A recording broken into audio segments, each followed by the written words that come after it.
So ito na yung wiring natin, no? Kompletong wiring. Reset muna natin. Reset. Yan, lalabas na yung group, tsaka yung title ng project. Tapos, tinan nyo yung servo ha. Yan. Yan yung sa proximity, sa dry sensor.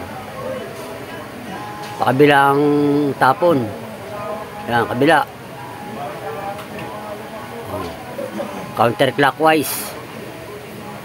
Pagka wet naman, dapat clockwise. Kabila naman yung tapon niya. Yung assembly ng bin, panoorin nyo lang sa isang video. Ito, basahin natin. Ito, kabila naman yung tapon. Clockwise. Isa pa. Yan. Clockwise. Clockwise. Tapos, susunod natin ay yung para sa kapag puno na yung alarm sa buzzer. Yan.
So ito na yung wiring nung sa buzzer.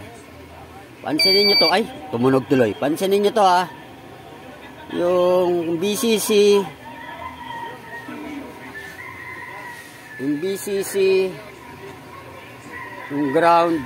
Tsaka yung out. Itong isa. BCC. Yung out. Yung out. Tapos yung ground. Lahat ng BCC na yan magkakasama. Ayan o. Lahat din ng ground magkakasama. Ayan. Para hindi na kayo maligaw, pinagsama-sama na yan. Papunta yan doon sa ground ng regulator. Nung sensor ha. Ito para sa dry.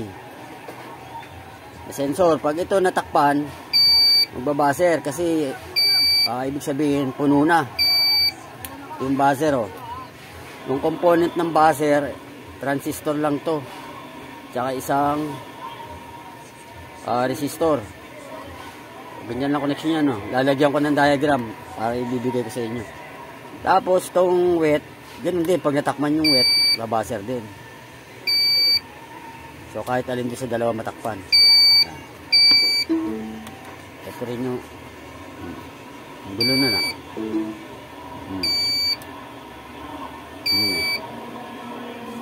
Itong sa dry, kung susundan nyo itong out ng dry, itong pin, tanggalin natin muna yung ano. Baka madisgrasya pa yung Arduino ko.